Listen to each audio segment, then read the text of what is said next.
ओम शांति।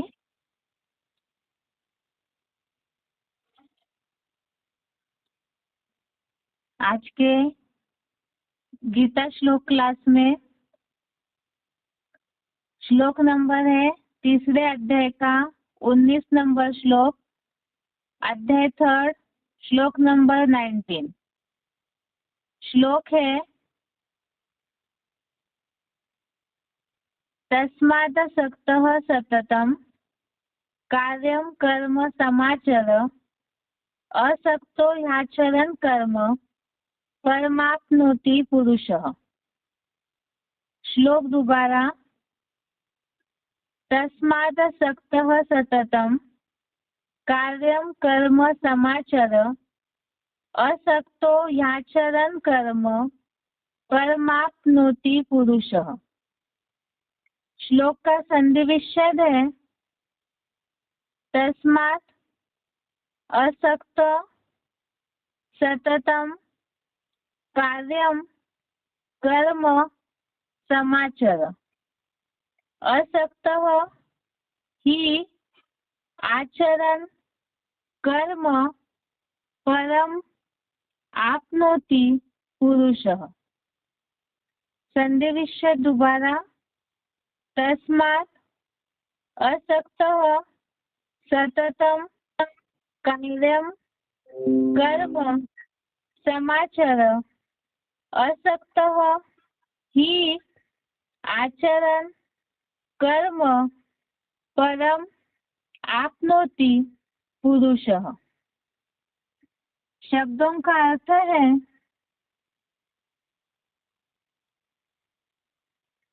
तस्मात् अर्थात इस कारण से, असक्तः अर्थात अनासक्त हुआ, सततम कार्यम अर्थात निरंतर करने योग्य, कर्म अर्थात कर्म का, समाचर अर्थात आचरण कर। यह सक्तः पुरुषः क्योंकि अनासक्त पुरुष कर्माचरण अर्थात कर्म का आचरण करता हुआ, परमाप्नोति अर्थात परम पद को प्राप्त करता है। शब्दों का अर्थ दोबारा।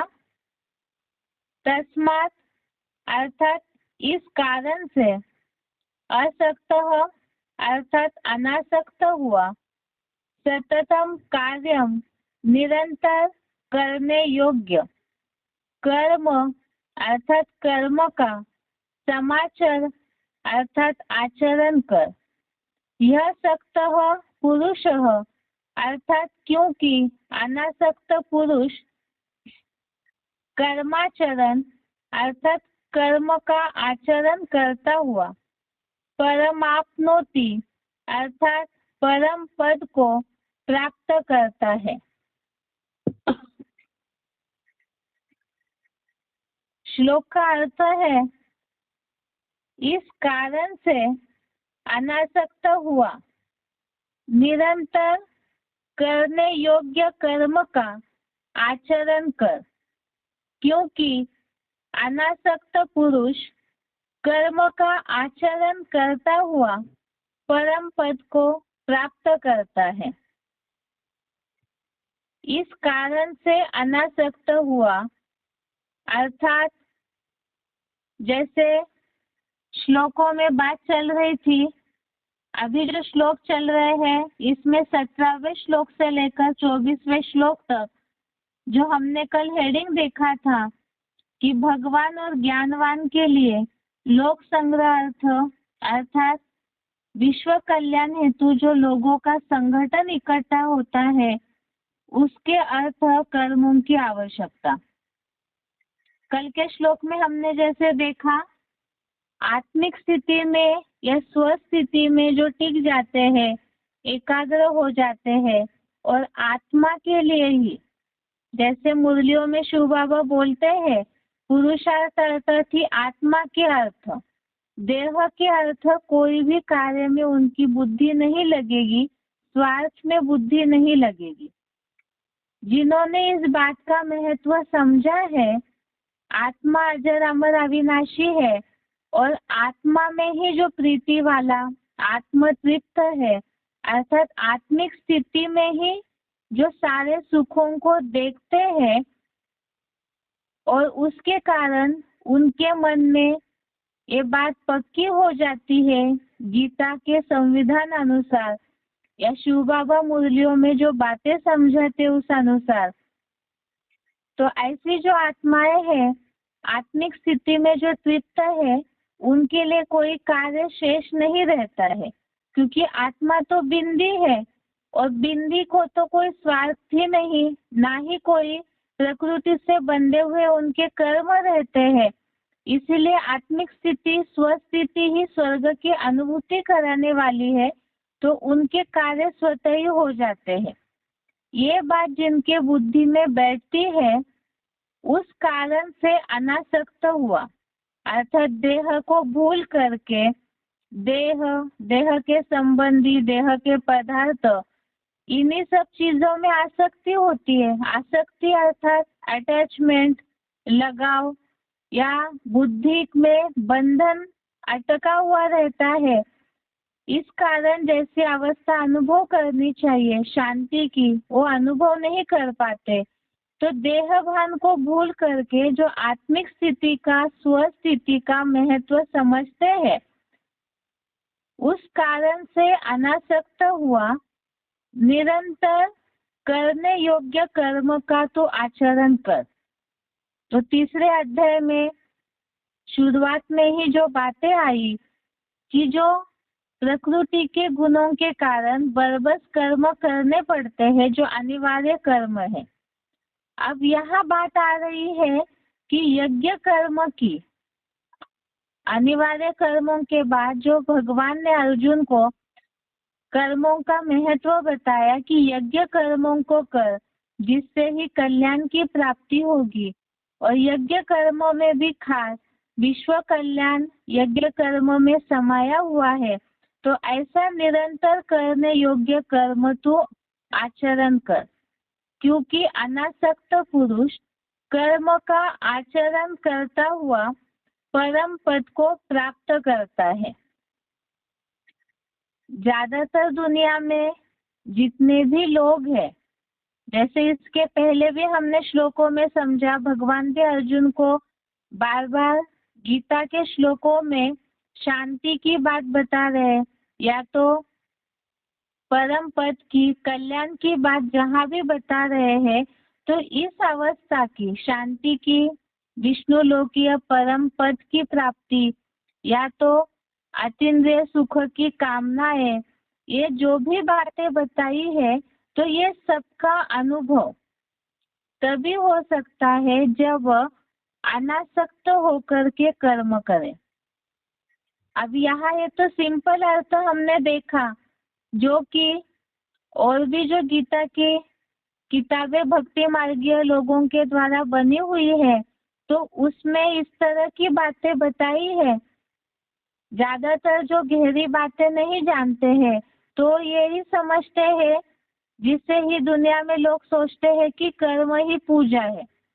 वास्तव में भगवत गीता में कौन सा कर्म करना है, उसी के बारे में बताया है कि निरंतर करने योग्य कर्म का तो आचरण कर, लेकिन वो कर्म यज्ञ कर्म हो, और वो यज्ञ ऐसा हो जो स्वयं भगवान के द्वारा स्थापित किया है और जिसमें विश्व का कल्याण समाया हुआ है, अर्थात ज्ञान यज्ञ की ईश्वरीय सेवा, और उसमें तन मन धन की पूरी तरह से आहुति दे करके अनासक्त होकर के केवल विश्व नवनिर्माण के लक्ष्य से जो कर्म करते हैं, तो उसी से ही परम पद की प्राप्ति की अनुभूति होगी।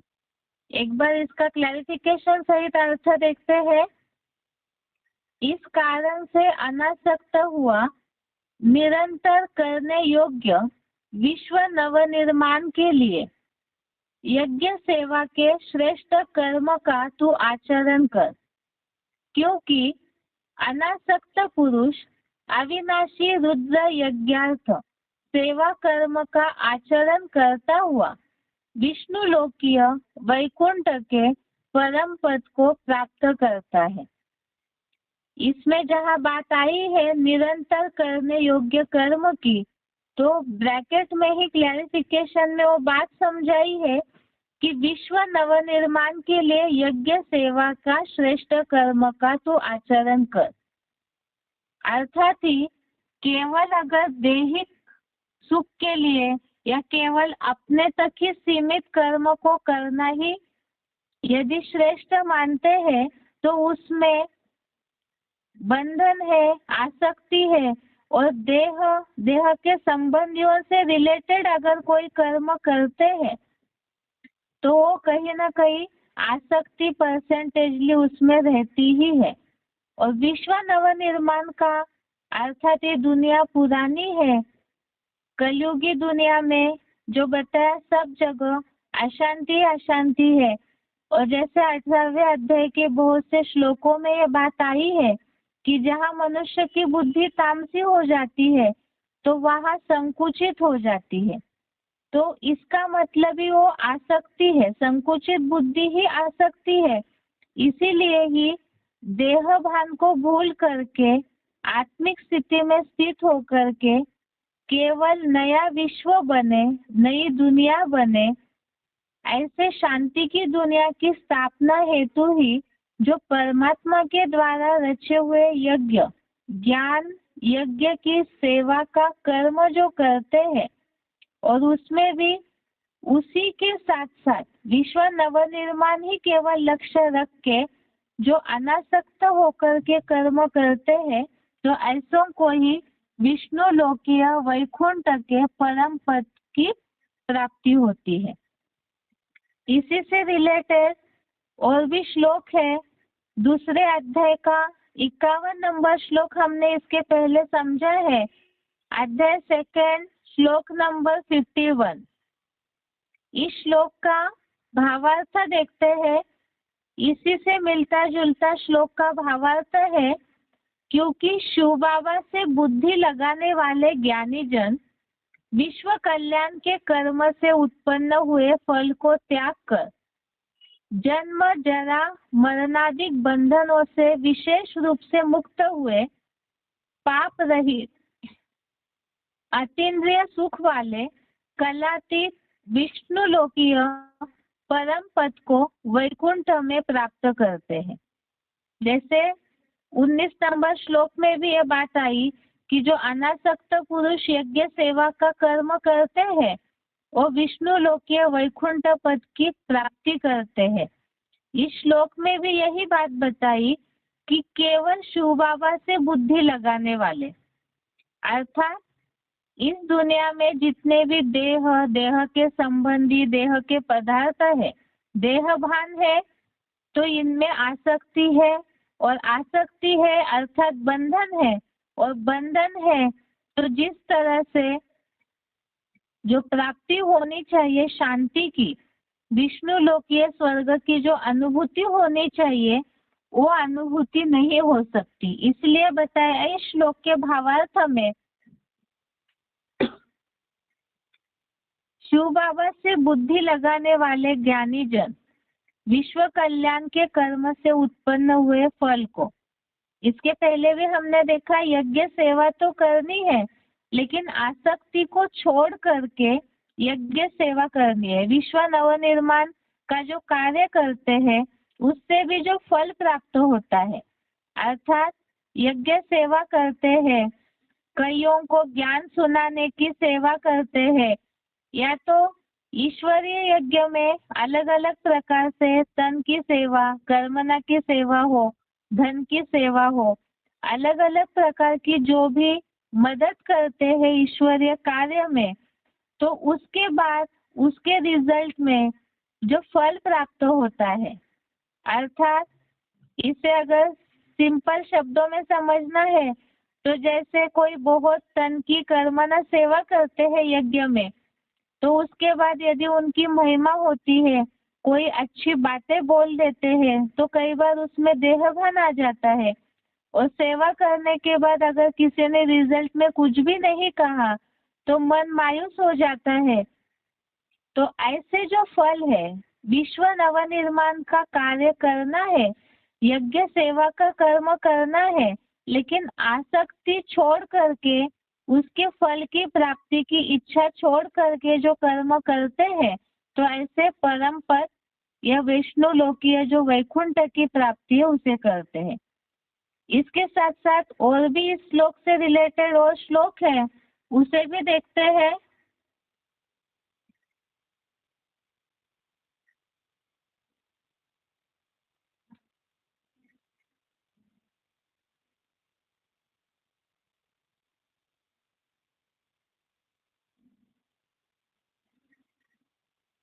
इस श्लोक से रिलेटेड आगे का श्लोक है चौथे अध्याय का 20वां श्लोक।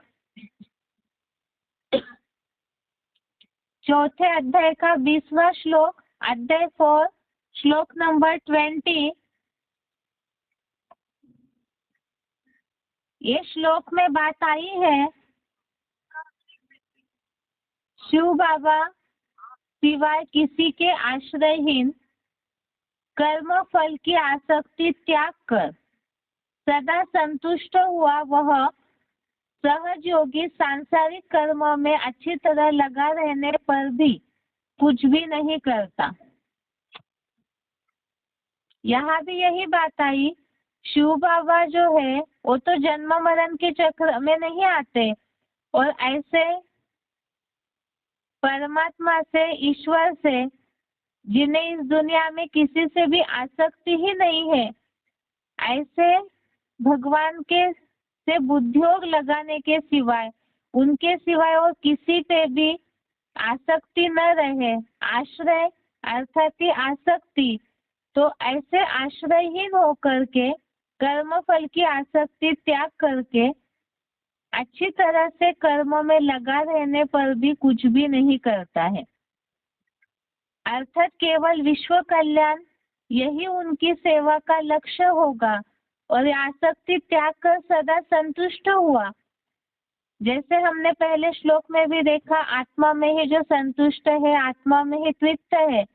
इसी तरह यहाँ कर्म फल की आसक्ति तभी त्याग सकते हैं जब आत्मिक स्थिति में रहेंगे, और ऐसे जो संतुष्ट रहते हैं वो करते हुए भी कुछ नहीं करते, जैसे आत्मिक स्थिति वालों के कर्म अकर्म हो जाते हैं। 18वें अध्याय का 49 नंबर श्लोक, अध्याय 18 श्लोक नंबर 49, इसके भावार्थ में भी ये बात आई है, सब परिस्थितियों में आत्मजयी, आसक्ति रहित बुद्धि वाला, कामनाहीन, समुचित त्याग से परम श्रेष्ठ कर्म रहित सिद्धि को प्राप्त करता है। इसमें सिद्धि की बात बताई है, जो ब्रैकेट में बताया है क्लैरिफिकेशन में, अतीन्द्रिय सुख से भरे कलातीत वैकुंठ की सिद्धि को प्राप्त करता है। जैसे अभी तक के श्लोकों में बात आई परम पद की प्राप्ति, विष्णु लोकीय वैकुंठ की प्राप्ति, और यहाँ शब्द आया है सिद्धि की प्राप्ति, तो ये सारी बातें एक ही है। इसमें जो बात आई है नारकीय संसार की सब परिस्थितियों में आत्मजयी, तो जो आत्मिक स्थिति में रहने वाले हैं, तो ऐसे इस नरक की दुनिया की जो भी स्थिति परिस्थितियां हैं उनका उनके स्थिति पे असर नहीं होगा, आसक्ति रहित रहेंगे। जो इसके पहले हमने देखा है, सुख दुख, लाभ हानि, जय पराजय, इन सब में समान रहने वाले। और भी दूसरे अध्याय में बातें आई थी, सर्दी गर्मी, जो भी स्थिति परिस्थितियां हैं उन सब में समान तब रह सकते हैं जब आत्मजयी है, अर्थात ही जय पराजय, लाभ हानि, किसी में भी आसक्ति न हो, केवल विश्व नवनिर्माण का कर्म करना है। ऐसे आत्मिक स्थिति में स्थित होकर जो ईश्वरीय कर्म करते हैं सेवा का, तो उन्हें सिद्धि या परम पद की प्राप्ति होती है।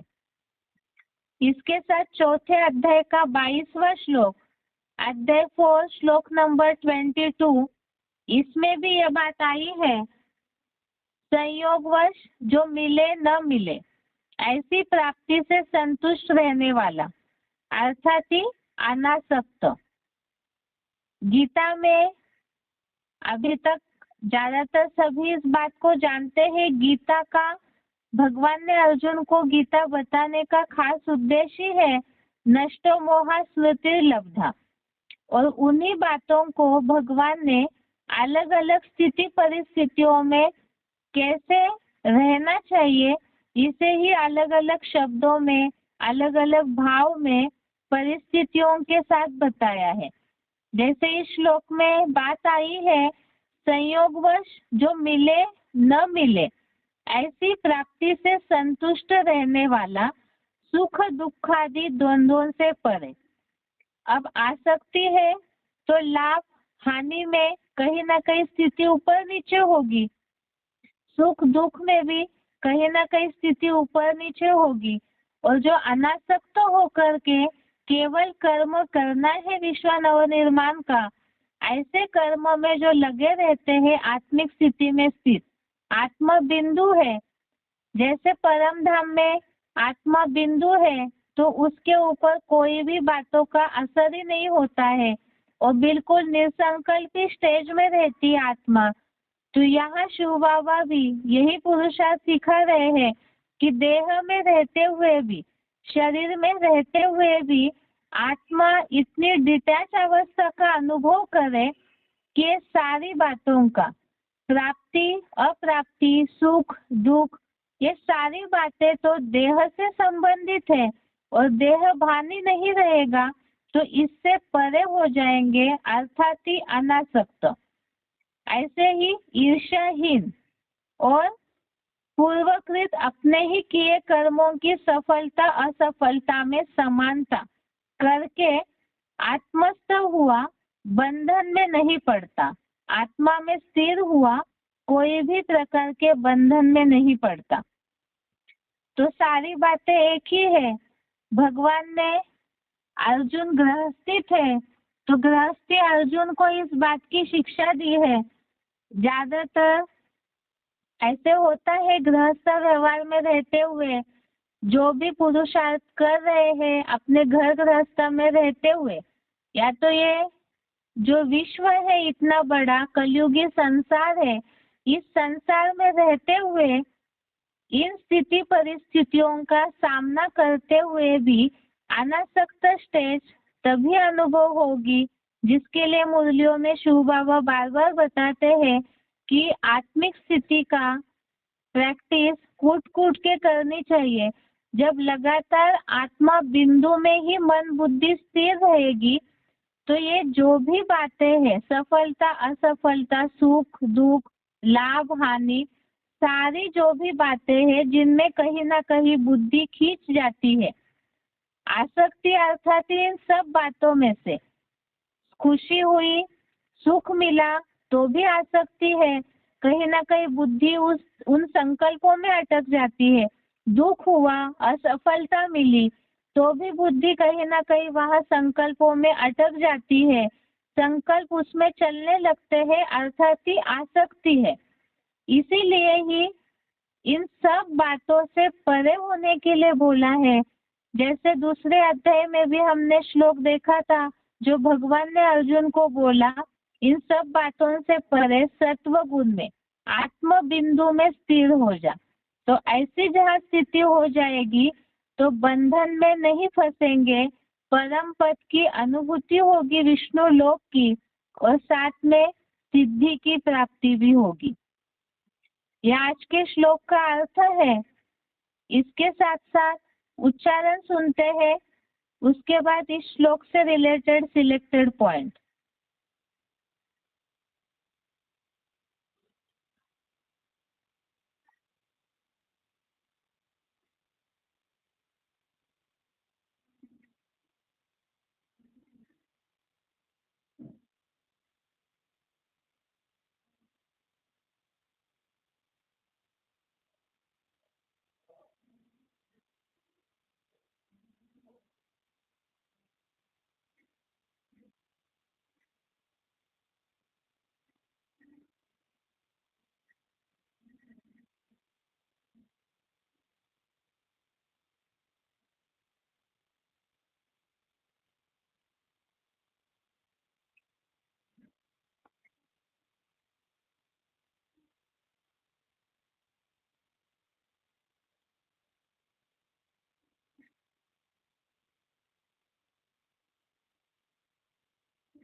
सेकेंड।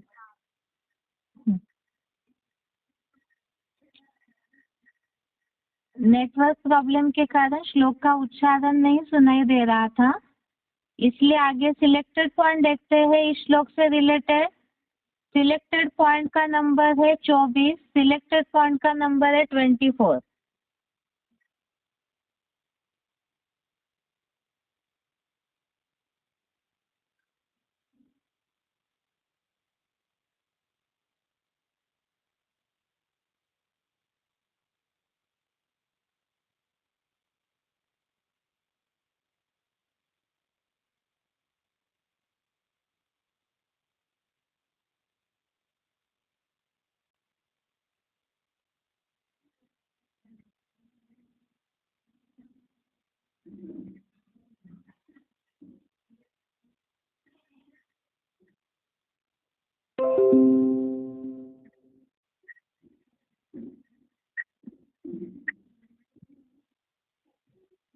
निष्काम कर्म किसे कहते हैं?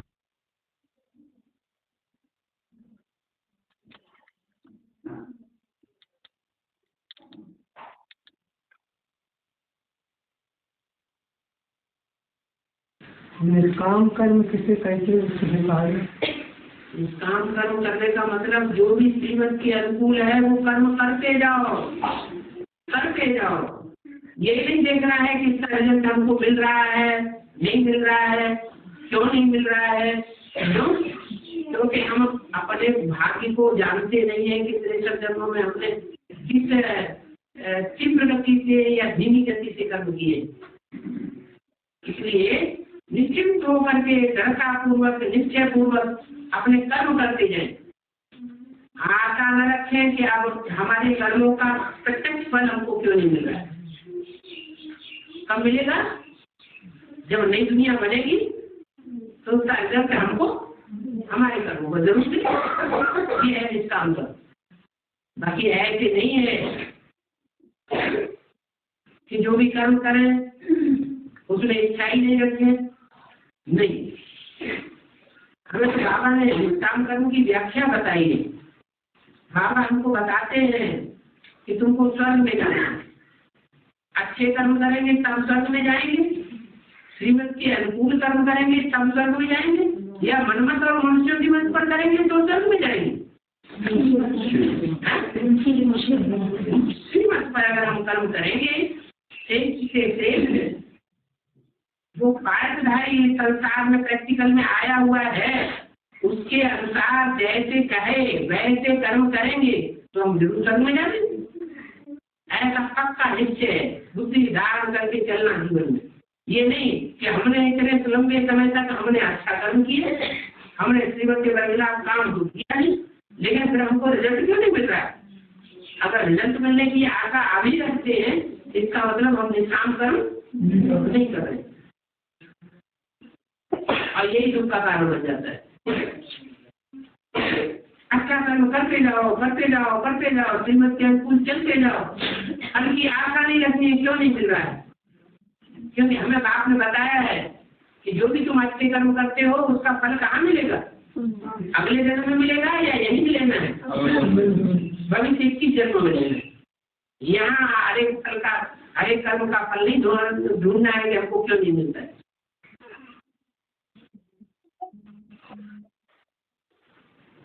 ये भी कर्मों की बुरी गति में एक बात आती है, उनको इस बात में बहुत ज्यादा मुझ रहे हैं, बहुत परेशान हो रहे हैं।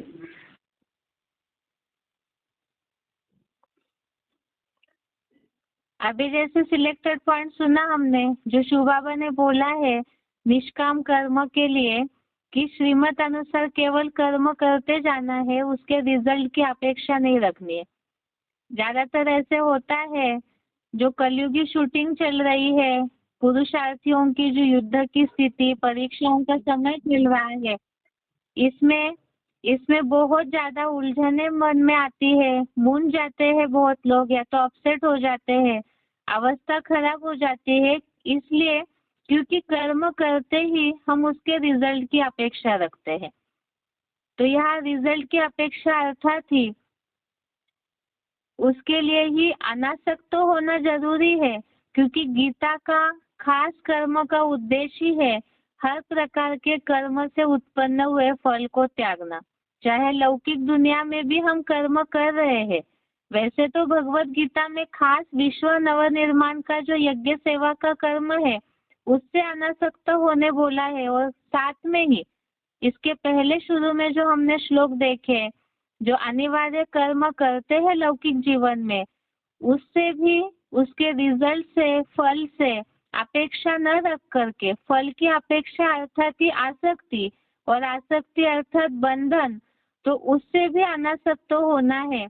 क्योंकि रिजल्ट यहाँ श्रीमत अनुसार जितना चलते जाएंगे तो उसकी प्राप्ति हमें संगम की स्वर्ग की जो अवस्था है उसमें अनुभव होगी। आगे का पॉइंट है वार्तालाप नंबर 1690, 35 मिनट से लिया हुआ पॉइंट है, डिस्कशन नंबर 1690।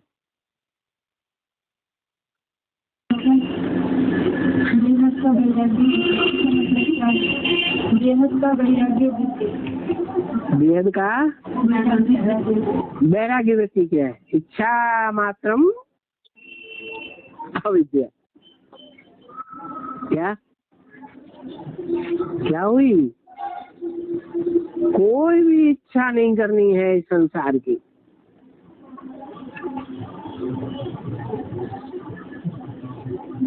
फिर क्या करना है?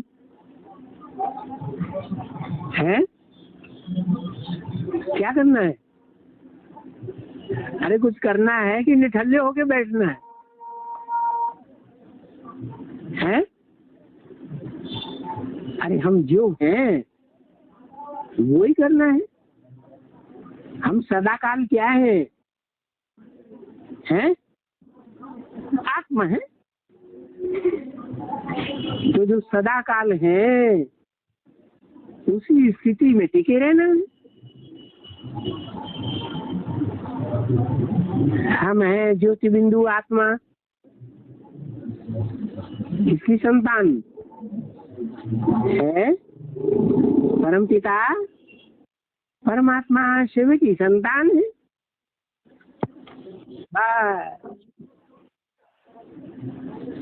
इस स्थिति में स्थित होना परम वैराग्य की निशानी। इसलिए सबसे ऊंची स्टेज गाई हुई भक्ति है, नीचे स्टेज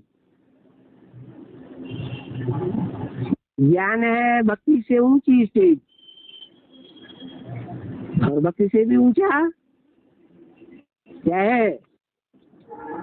वैराग, हद का वैराग। जंगल में चले गए, बाल बच्चों को छोड़ दिया, धन संपत्ति का त्याग कर दिया, वो सब है हद का वैराग। क्यों? क्योंकि जंगल में चले जाने के बाद भी अगर काम विकार की उत्तेजना आई और स्त्री याद आने लगी तो मन का वैराग हुआ है? नहीं हुआ।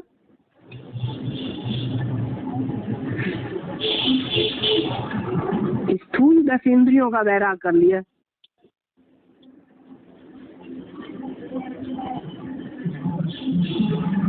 कि स्थूल हाथों से स्त्री को स्पर्श नहीं करेंगे,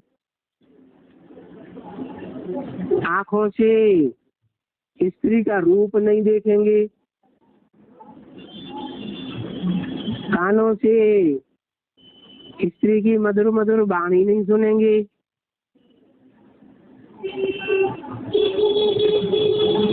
स्थूल इंद्रियों का वैराग किया। या स्थूल इंद्रियों से भी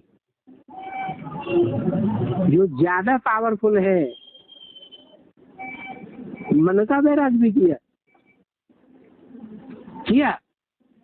नहीं किया? गीता ने तो कहा है इंद्रियाणि पराण्याहुः, इंद्रियां बड़ी प्रबल हैं, लेकिन इंद्रियों से भी है। इंद्रियेभ्यः परम मन, इंद्रियों से भी मन बहुत प्रबल है। 10 इंद्रियां कार्य करें और मन कहीं दूसरी जगह लगा हुआ हो, इंद्रियों के कार्य का सहयोग न दे तो इंद्रियों का कोई कर्म का फल नहीं मिलेगा। मिलेगा नहीं मिलेगा।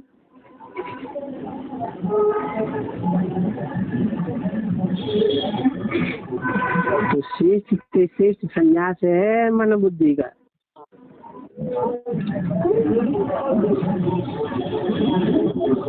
मन में जो इच्छाएं पैदा होती हैं, संकल्प पैदा होती हैं, विकल्प पैदा होती हैं,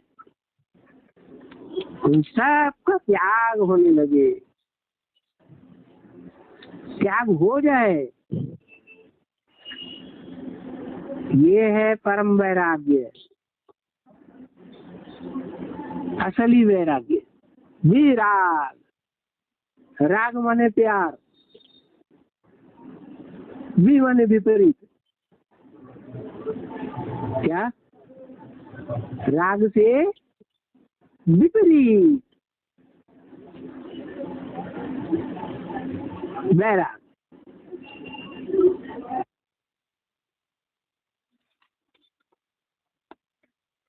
आगे का पॉइंट है audio 225, audio number 225, time 32 minutes.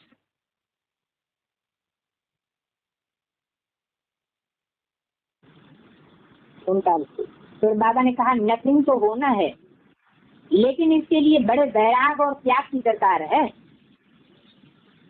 क्या नथिंग होना है? मेरापन समाप्त तो होना है। मेरी शान, मेरा मान, मेरा स्थान, मेरा VIP, ये खत्म तो होना है, लेकिन इसके लिए बड़े वैराग्य की जरूरत है, त्याग की दरकार है। सबसे बड़ा त्याग है अपनापन का त्याग। बॉडी कॉन्सेप्ट का अपनापन। मेरा जो आता है, मैं ही कुछ करूं, मेरी बुद्धि ही अच्छी है, अपनेपन का जो भान आता है वो मेरा उत्पन्न करता है। वो अपनापन बिल्कुल ही त्याग हो जाए तो इसमें मेहनत लगती है। पहले जब आते हैं तो पहले अपनापन व मेरापन नहीं होता। क्या कहा? माना इस समय की बात बताई। विजय माला में मेरापन बताया, अपनापन बताया, मेरा मान, मेरी शान, मेरा स्थान, मेरा VIP। लेकिन क्या शुरुआत से ही उनकी ऐसी स्टेज थी? जब से ज्ञान में आए, जब से बाबा के बच्चे बने, तब ऐसी स्टेज नहीं थी। तब उनमें त्याग था, वैराग था। बाद में शूटिंग पीरियड में हरेक की सतो रजो तमो 4 अवस्थाएं बनती है। तो उनकी भी अवस्था कैसी हो गई? काम की स्थिति हो गई। इसलिए बताया पहले जब आते हैं तो पहले अपनापन व मेरापन नहीं होता है। पहले नशे में, निश्चय में चूर होते हैं और लवलीन रहते हैं बाप के प्यार में। फिर धीरे धीरे मेरापन इमर्ज होता है। दूसरे को भी अपनेपन से देखें व समझें। जैसे मैं हूँ वैसे ये भी एक है। मेरा नाम हो व उनका हो, लेकिन नाम तो इंस्टीट्यूशन का है, नाम तो बाबा का है। तो ऐसी ऐसी बातें जो पीछे आती हैं वो त्याग को खत्म कर देती है। इसलिए इसका वैराग और त्याग चाहिए। वैराग के बिना त्याग नहीं हो सकता, और त्याग का भाग्य न मिले ये तो हो ही नहीं सकता है। किसको प्रत्यक्ष मिलता है, किसको थोड़ा देरी से मिलता है। क्या? त्याग का भाग्य। तो बाबा ने कहा नथिंग होना ही है, लेकिन जब हरेक के मन में वैराग्य के त्याग की लहर उत्पन्न हो तब नथिंग होगा, नहीं तो तब तक समथिंग रहेगा। हमने कहा बाबा हम लोगों का एक संगठन पूरा हुआ, अब दूसरा हो रहा है। हमने कहा आपको हमारे संगठन से खुशबू तो आ रही है ना? बाबा ने कहा हाँ एक खुशबू आ रही है, इच्छा की खुशबू सभी में है। कौन सी इच्छा? है ना कि हमको अच्छा बनना है। अंदर से समझते हैं कि हम अच्छे नहीं हैं, हमारे से अच्छी और आत्माएं। तो एक इच्छा की खुशबू सभी में आ रही है कि हमें अच्छा बनना ही है। इस बात में नंबरवार है, लेकिन होना है क्या? अच्छा, हमने कहा कब होगा? बाबा ने कहा जब इच्छा और अच्छा का बैलेंस हो जाएगा तब फिर हो जाएगा। बाबा ने कहा ये पक्का संकल्प करें कि कोई भी हद की इच्छा नहीं रखनी, एक ही इच्छा रहे, जो बाबा की इच्छा वो मेरी इच्छा। बाबा की इच्छा सर्विस प्रति क्या है और हमारी प्रति क्या है? जो बाबा की इच्छा वो ही हमारी इच्छा होगी, इस बात में समानता हो। ये इच्छा ही समथिंग को समाप्त कर नथिंग कर देगी। तो पहले वैराग्य फिर त्याग होगा। हद की इच्छाएं समाप्त कर जो बाबा की इच्छा वो मेरी इच्छा रहे तो अच्छा बन ही जाएंगे। ओम शांति। अभी के दोनों पॉइंट में जैसे हमने समझा बेहद के वैराग्य के लिए बोला, और साथ में ही मैंपन मेरापन ये सब इच्छाएं जो है वो अच्छा नहीं बनने देती है। तो बेहद का वैराग्य जो बोला शिव बाबा ने कि स्थूल में घर बार छोड़ना, स्थूल में कुछ छोड़ने की केवल बात नहीं है, बात यहाँ है मन बुद्धि से कोई आसक्ति नहीं होनी चाहिए। जैसे बेसिक कोर्स में शुरुआत में ही ज्ञान में जब आते हैं तो ये बात समझाई जाती है कि हम सब इस सृष्टि पर मेहमान हैं, अर्थात आत्मा ने तो ये चोला केवल कार्य के लिए लिया हुआ है। तो ये बात जहाँ बुद्धि में रहेगी कि इस सृष्टि में हमारा कुछ भी नहीं है, तो अपने आप ही ऐसी अनासक्ति की बेहद के वैराग्य की स्टेज आ जाएगी। इसके अलावा आगे अभी कुछ पॉइंट्स है अव्यक्तवाणी के, उसे भी देखते हैं।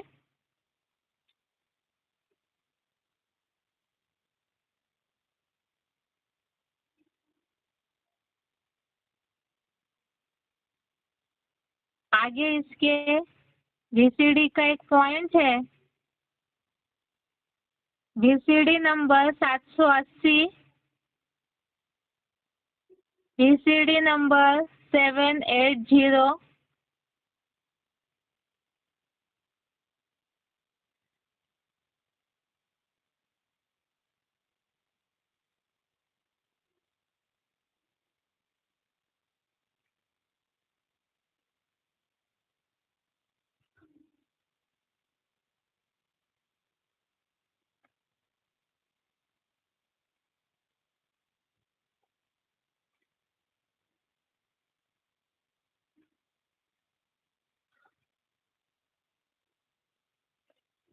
पॉइंट है VCD का, कोई भी स्मृति न आए, हमारे पास है ही क्या, हम खाली हाथ आए थे, जब आए थे तो कुछ भी नहीं था, ये शरीर भी नहीं था, अभी तो इस शरीर को भी भूल जाना है, अनासक्त कर्मातीत बन जाना।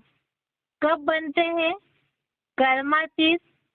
जब देह में, देह के संबंधों में, देह के पदार्थों में कोई में आसक्ति ना रह जाए। आसक्ति नहीं होगी तो याद भी नहीं आवेगी, कर्मातीत बन जावेंगे। अपन को दृष्टि समझो।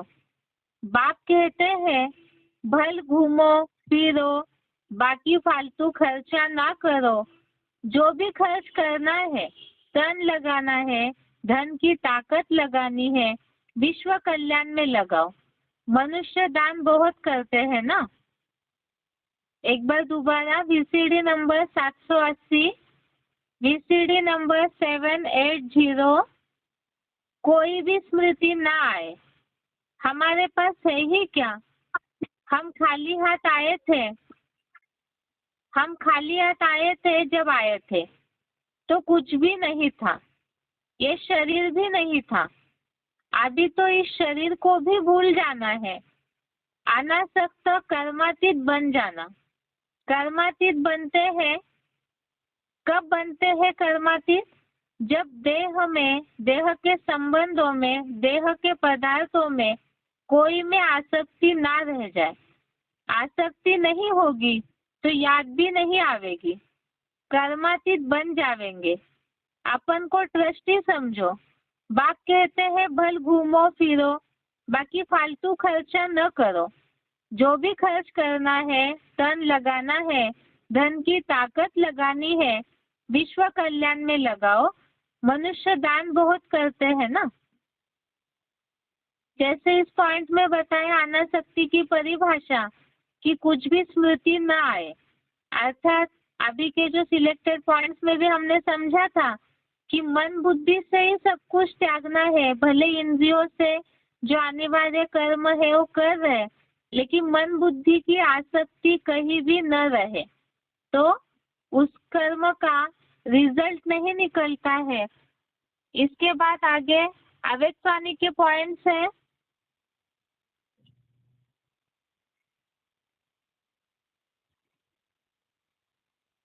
अव्यक्तवाणी का पॉइंट है आगे। अव्यक्तवाणी की डेट है 1 मार्च 71। अव्यक्तवाणी डेट 1 मार्च 71। पॉइंट है कोई भी प्रकार की आसक्ति है तो वहां ही माया भी आ सकती है। आसक्ति होने के कारण माया आ सकती है। अगर अनासक्त हो जाओ तो माया आ नहीं सकती। जब आसक्ति खत्म हो जाती है तब शक्ति स्वरूप बन सकते हैं। अपनी देह में व संबंधों में, कोई भी पदार्थ में कहाँ भी अगर आसक्ति है तो माया भी आ सकती है और शक्ति नहीं बन सकते। इसलिए शक्ति स्वरूप बनने के लिए आसक्ति को अनासक्ति में बदली करो। अव्यक्तवाणी की तारीख 1 मार्च 71। पॉइंट दोबारा देखते हैं। कोई भी प्रकार की आसक्ति है तो वहां ही माया भी आ सकती है। आसक्ति अर्थात अटैचमेंट, और जहाँ आसक्ति है, खिंचाव है, बंधन है, मोह है, तो वहां ही माया आ जाती है। आसक्ति होने के कारण माया आ सकती है। अगर अनासक्त हो जाओ अर्थात डिटैच हो जाएंगे, निर्मोही हो जाएंगे, बेहद के वैरागी हो जाएंगे तो माया आ नहीं सकती। जब आसक्ति खत्म हो जाती है तब शक्ति स्वरूप बन सकते हैं। अपनी देह में व संबंधों में, कोई भी पदार्थ में कहाँ भी अगर आसक्ति है तो माया भी आ सकती है और शक्ति नहीं बन सकते। इसलिए शक्ति स्वरूप बनने के लिए आसक्ति को अनासक्ति में बदली करो। अगला पॉइंट है अव्यक्तवाणी का 23 जनवरी 87 पृष्ठ 33। अव्यक्तवाणी डेट 23 जनवरी 87 पेज 33। कर्म के बंधन से मुक्त, इसको ही कर्मातीत कहते हैं। कर्मातीत का अर्थ यह नहीं है कर्म से अतीत हो जाओ, कर्म से न्यारे नहीं, कर्म के बंधन में फंसने से न्यारे, इसको कहते हैं कर्मातीत। कर्मयोगी स्थिति कर्मातीत स्थिति का अनुभव कराती है। बात चल रही है अनासक्ति की, तो इस पॉइंट में ये बात बताई कर्म से न्यारे नहीं होना है, कर्म बंधन में फंसने से न्यारे, अर्थात जो कर्म का रिजल्ट आता है उसके प्रति जो आसक्ति आती है तो उस बंधन में फंसने से न्यारे।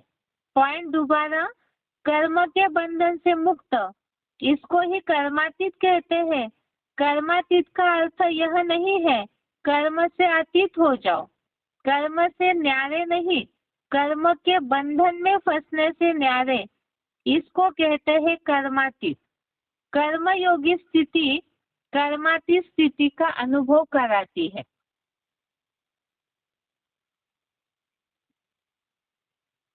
ये आज का श्लोक हो गया।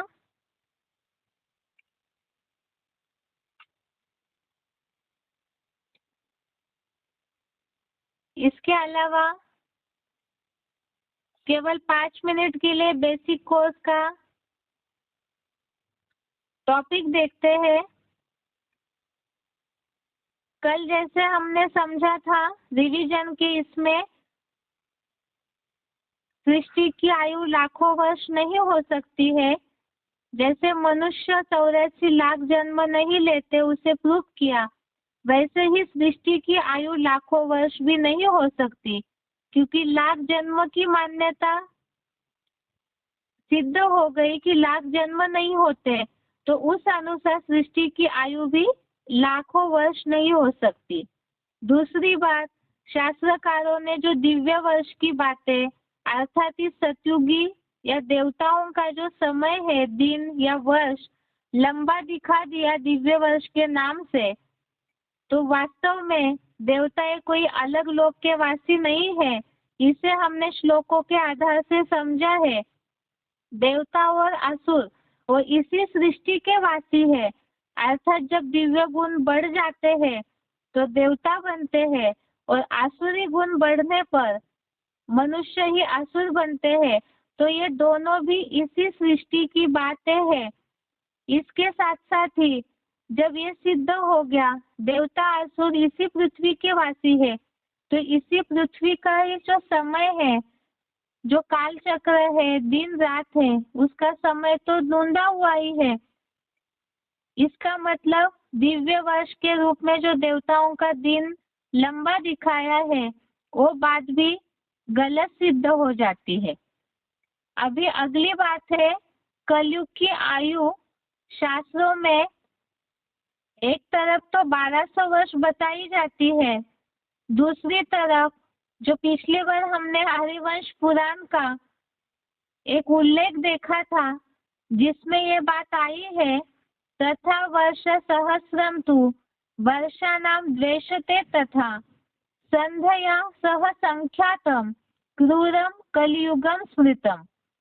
इसमें ये बात आई है, क्रूर कलयुग अपनी 200 वर्षों की संध्या के साथ 1000 वर्षों का बताया गया है। एक तरफ हरिवंश पुराण इस शास्त्र में कलयुग को 1250 वर्ष का बताया, और दूसरी तरफ शास्त्रकार कलयुग की आयु 40,000 वर्षों की मानते हैं। इसमें हमने पिछली बार भी देखा था, अभी केवल शॉर्ट में रिवीजन के हिसाब से देख रहे हैं कि 5000 वर्ष की सृष्टि, मतलब अभी जो सृष्टि का समय चल रहा है कलयुग का, इसमें हम दुनिया की हालत देख रहे हैं क्या है। कईयों को खाने पीने के लिए नहीं मिल रहा है, रोजगारी नहीं है, समाज में दुनिया में कई ऐसे स्तर है जहाँ गरीबी लगी पड़ी है।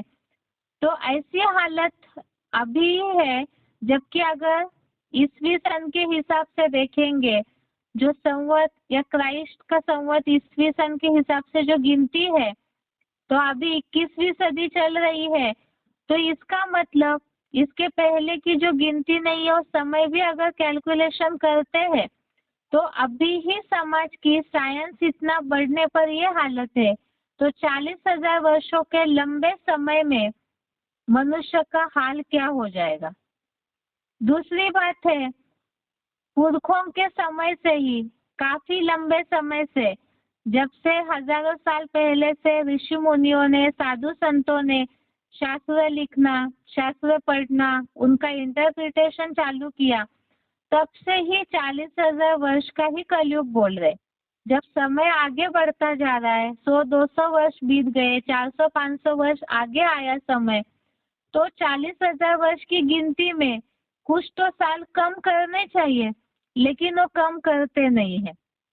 वास्तव में ये जो लंबी लंबी गिनती बताई है, सृष्टि लाखों वर्ष की है, कलयुग 40,000 वर्ष का है, या देवताओं का जो भी गिनती का समय लंबा बताया है, इसका वास्तव में कोई एक्यूरेट हिसाब कोई भी नहीं बता पाए।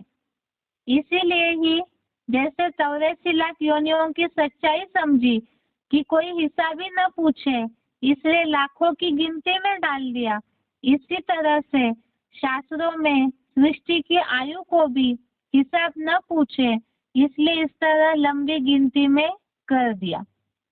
दूसरी बात है, शास्त्रों की एक सच्चाई है। एक तरफ शास्त्रों में कल्प की आयु लाखों वर्ष बताई गई है। अब कोई शंकराचार्य निकले, उनकी मत निकली तो 10,000 वर्ष का कल्प बताया, तो कितना फर्क हो जाता है। माना जो भी अलग अलग ऐसे साधु सन्यासी मठ पंथ निकलेंगे तो वो अपने अपनी गिनती बताते हैं। जैसे हम साइंस का भी देखते हैं, रिसर्च वगैरह करते हैं, तो कोई अपनी थ्योरी अलग बताते हैं, दूसरे कोई साइंटिस्ट निकलते हो अपनी गिनती अलग बताते हैं। वैसे शास्त्रकारों ने भी यही किया और इसी के कारण मनुष्यों के मन में सृष्टि की आयु को लेकर, समय को, काल चक्र को लेकर बहुत सारी उलझने हैं। जितने जितने मनुष्य धर्म, जातियां, मते, मठ पंथ बढ़ते गए तो तुंडे तुंडे मते भिन्ना के हिसाब से ढेर सारी मतें हो गई और इसीलिए ही मनुष्य इन सब बातों में उलझ जाते हैं, कंफ्यूज हो जाते हैं। अब लाखों वर्ष का अगर कल्प है या सृष्टि का ये जो काल चक्र बोलते हैं और लाखों वर्ष का है, तो क्या इसका हिसाब प्रूफ प्रमाण के साथ किसी के पास मौजूद है क्या? वो तो नहीं है। तो क्यों मौजूद नहीं है? मनुष्यों के पास जो हिस्ट्री देखने में आती है और 2500 वर्ष की ही हिस्ट्री क्यों है? अब थोड़ा ड्यूरेशन हो, अर्थात थोड़ा सा काल चक्र का समय हो, कम हो समय की अवधि, तो उसका हिसाब किताब बताया जा सकता है। लेकिन इतना लाखों का हिसाब जो है वो बैठ कर के कौन करेगा? इसीलिए ही इतना सारा लंबा हिसाब तो कोई याद भी नहीं रख सकता है। तो ये सब बातों की उलझने कोई सुलझा नहीं पाए, तो इसीलिए ही लंबा हिसाब करके, ताकि कोई हिसाब ही न पूछे, तो मनुष्यों को इस तरह से उलझा के रखा है। अब कल हम देखते हैं ऋषि मुनि, साधु सन्यासी, ये सब पुराने जमाने से ही नेति नेति करते आए, ना ही वो एक्यूरेट कोई हिसाब बता पाए। तो इसका कारण क्या है? और ये सृष्टि के आयु का हिसाब, आखिर इसकी सच्चाई कौन और कैसे बता सकते हैं? जिज्ञासुओं को जब समझाते हैं तो उनके मन में जो भी पुरानी बातें हैं उसे हमें पहले गलत किस तरह से है उसे प्रूफ के साथ समझाना होगा।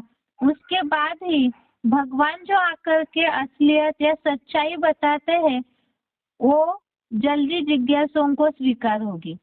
दूसरी बात है कि ये सृष्टि की आयु को हमें समझना क्यों जरूरी है? इसलिए जरूरी है क्योंकि मनुष्य जन्म मरण के चक्र में आते हैं, तो हमारा इस सृष्टि पर क्या पार्ट है, ये समझने के लिए जन्मों का, सृष्टि की जो आयु है उसका रहस्य जानना जरूरी है। इसके साथ साथ ही